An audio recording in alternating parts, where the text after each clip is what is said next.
in Las Vegas, and today you're gonna meet Jack, and he's built the Frankenbug. I don't even know what to say. I just have to show you what this thing is. Come on inside.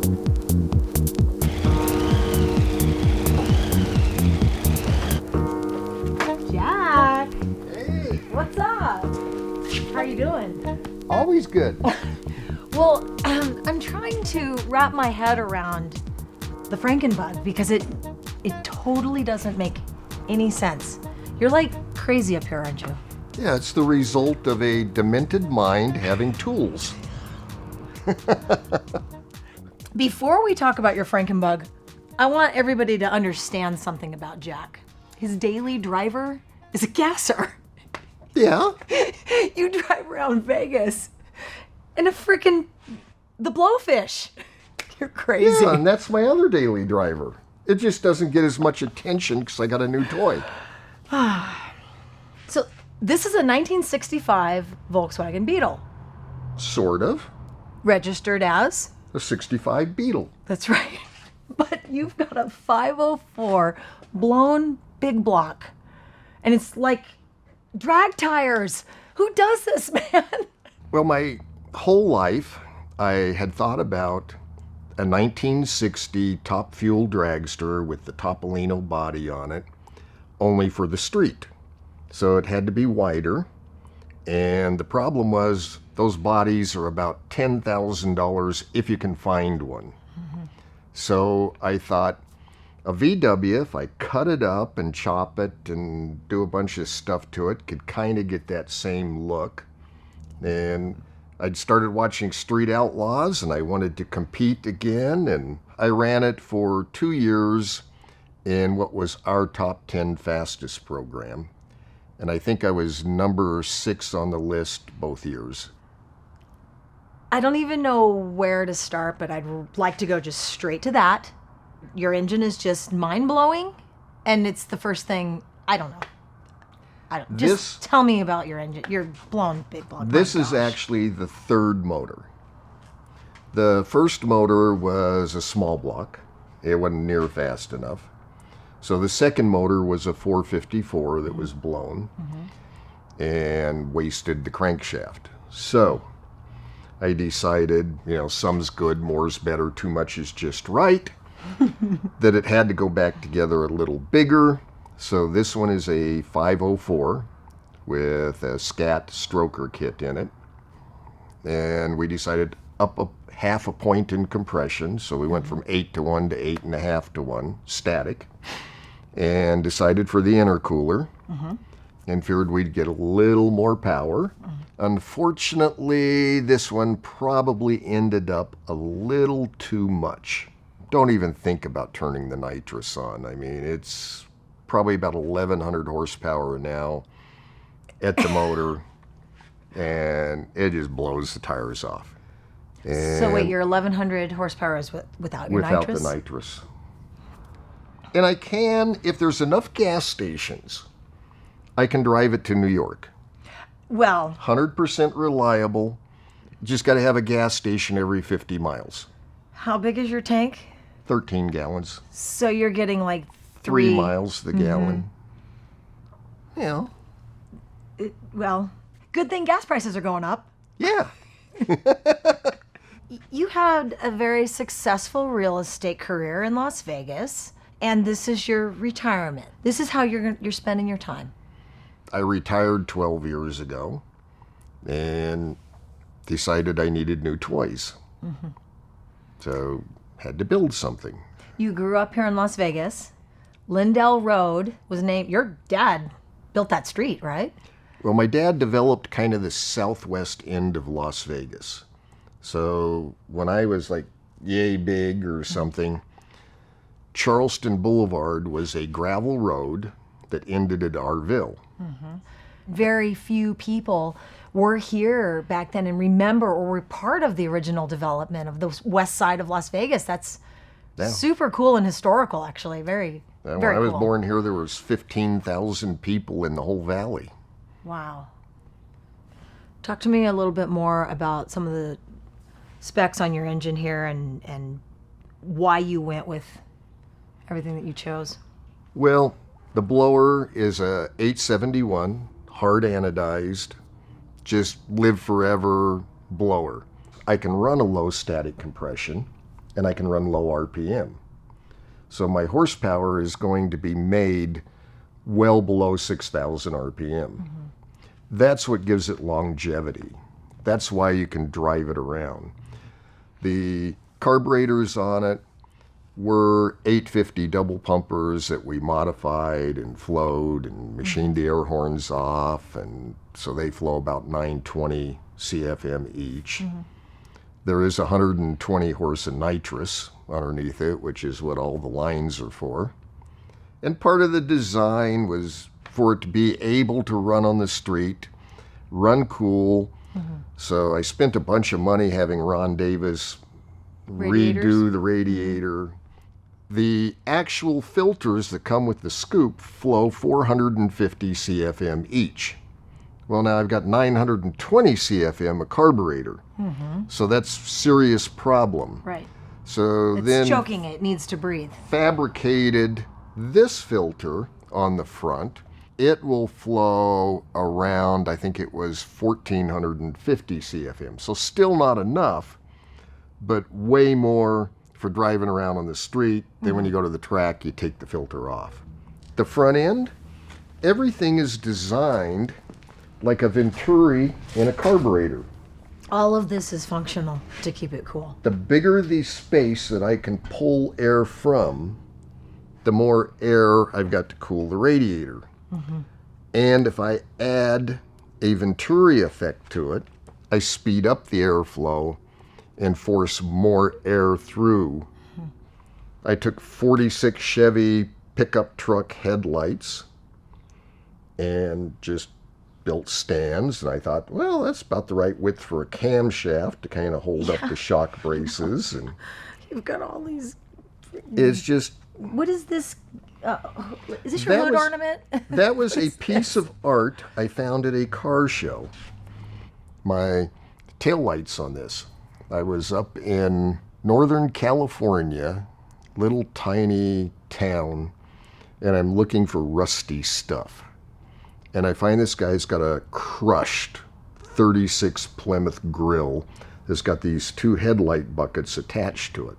Oh, these header collectors will work for extensions, and then some 59 Cadillac lenses, and you just kind of stick things together. Then there's functions, like the shocks are 90-10 uplocks. The whole suspension really is not drag race car suspension. You know, I got airbags in the back and, you know, a little ladder bar. It should have a 4-link. It should have coilovers. You know, it doesn't. Yeah. I wanted something that was a streeter to drive around and look good, and occasionally go out to the track. How do you even open your doors? Like, what's going on here? The doors open far enough, and remember the part about the demented mind with tools? The reason the headers have that nice upsweep is Frankenbug's kind of noted for being slightly bad. We will talk some poor innocent girl into standing by the headers when and I her skirt's started up. gonna blow up. Is And that what her it- skirt's going to blow up. You have connecting rods for your motor mounts. Yeah. What is going on here? Well, the idea was we're going to go back to when we built our cars ourselves, and you'd go to the junkyard and you would find a part and you'd stick it in something. It doesn't have to have a whole bunch of billet aluminum. It's repurposed stuff. I want to talk about your hideous body and what you did to chop it. The idea was Frankenstein. Scars, rough. Right. I didn't want to weld the roof. I wanted to spot weld it. So that it was a million little spot welds so that it just Yeah. looked rough. And when you chop a bug, you have to have two roofs. Well, you have this shape, right? It's an And then egg. What happens if you cut it and then lower it? This is still wider than Yeah, top, right? So all the space that goes in here comes from the second roof. To keep the oval but squat the windows and everything else down. Right. How much did you chop out of this? 4 inches. Wow.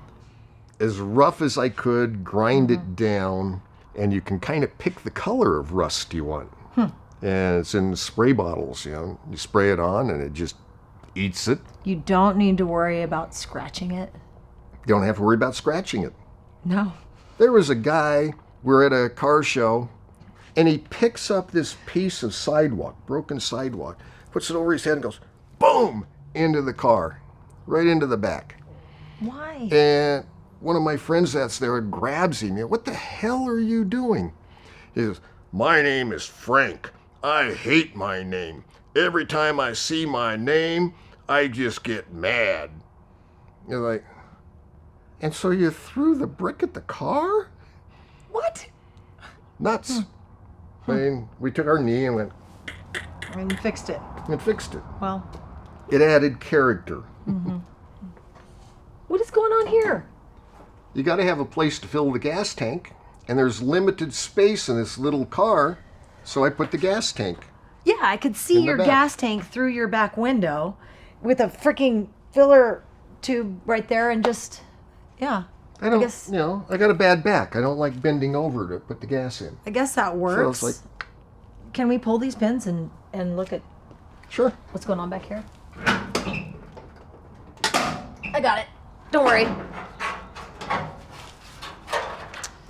Well, hot dang, what do you got going on back here? Big old nitrous tank. And all Yeah, these a different little coolers. nitrous tank. The air conditioning condenser with a fan. Okay. The transmission cooler with a fan. Okay. You got your kill switch here, so you can go race it. Okay, I'm gonna do this. I got this. I got this. Not bad. Hey! How do you see over this thing? What the? It was built for somebody that's 6'3". Okay, I can't see anything, and you've got your drag lights and your tack and your frickin' blower. I'm just picturing how we're gonna drive this on the street. Very carefully. Very carefully. This is not comfortable at all. Have you realized that? I had a large steering wheel. It was an old one that had rotted, and I bent it inward, cut a piece of pipe for the brace, and welded Harley chain around it. It's awful, Jack. I love it. It's terrible. It's I love super it. sharp. You can't tell. I mean, you can see that this is not a normal steering wheel. This is sharp. And if you're death gripping this wheel, you're gonna just rip your hands off. This is the dumbest idea I've ever had. Yeah, oh, actually, the colors work really good though with the whole rust thing. You've got like this copper door and what is your headliner? Those are ceiling tiles. My water temperature, I measure in 2 places. So the gauge down at the bottom is measuring what the water temperature is coming out of the radiator. Okay. And then the water temperature gauge on top is measuring what the engine is putting into the radiator. It's kind of like a tuning Yeah. for the cooling system. You have a cross just so that when we're ready to go. Yeah. So let's talk about your Turbo 400. What is this shifter? How are we using this? How does this work? It's a reverse manual valve body with Okay. a trans brake. So explain what that means. So instead of shifting like a normal car where you go park, reverse, neutral, drive, second, first, First. this goes park. There is no reverse. Okay. You then go to neutral. Then if you want reverse, you push the trans brake button. That gives you reverse. So when you're in first gear, you push the button. The transmission is locked. You put the pedal to the floor. You release the button and you take off. You then go to second gear, then you've got to pull the lever to go to third gear. And reverse it. And of course, to get it in park, you've got a release so you can't get it into reverse or park, without physically doing it on purpose. You've got a shift light. You got the tach in front of you, because those are the only two things that count. Sure. This isn't normal. It's demented normal. I guess it's your normal. It's my normal. This is a combination of art and personality. It's like, is this car a representation of you? In a way, yes. It's a representation of, can I be creative? Can I do something to top the last thing I built? Can I make something different? Can I do something I'm going to be happy driving? It's knowing you did something that somebody else appreciates. That's what it's about. And you are totally driving this first, because I don't know who has any experience with something like this. So when we take this out, I want you to roast some tires, and then maybe we'll cruise the strip. Cruising the strip would be fun. That'd be fun. We could do that.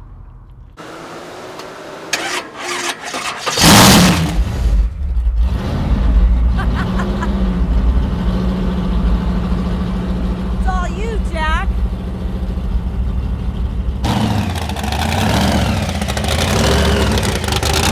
Alright, we're in first gear. Okay? We're going to hit the trans brake.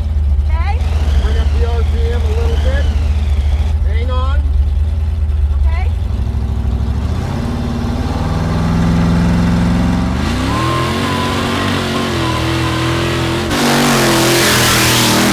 Holy crap!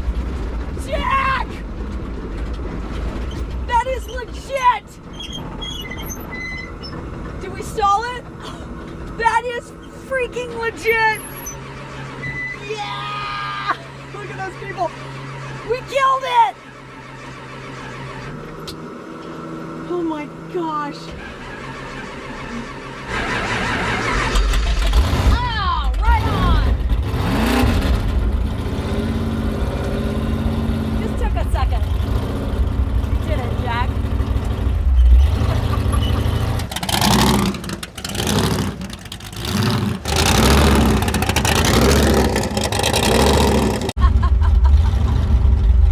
You ready? All right. Tell me what you're doing. Alright, I'm back on the trans brake. Okay? Bring the RPM up. Okay? I'm only going this way.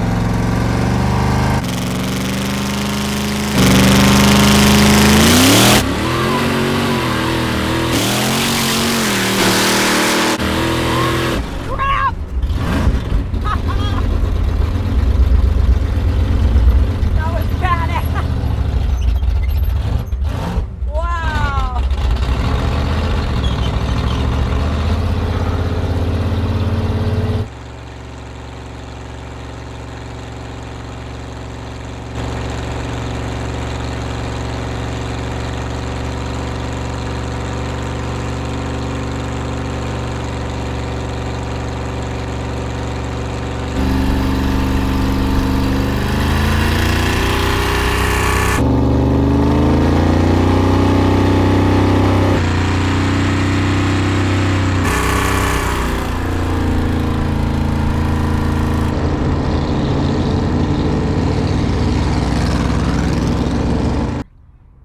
I feel like I've been at a concert. My ears are like, it feels like there's cotton stuffed in them because this thing is so dang loud. Dude. This is insane. Jack, you're nuts. You're totally nuts. This is a freaking dragster. And we're driving it around town, dude.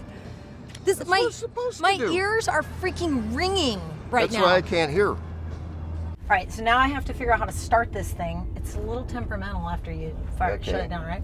So Okay. let's give it Just one key little on. one just little a pump. little tiny. That's Perfect. plenty. Now Fine. just barely touch it.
I cannot believe you let me drive this.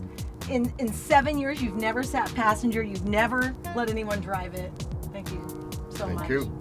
I had fun. It was an experience, and I hope you guys felt it vicariously wherever you guys are at. Let me know, and we'll catch you guys next time. This show is a ton of hours to produce, and we could use your support. Go to patreon.com/Nicole Johnson's Detour or check out our merchandise, NicoleJohnson'sDetour.com. I have a snot coming out of my nose. You'll tell me if there's a little boogie? Okay. How did I start it before?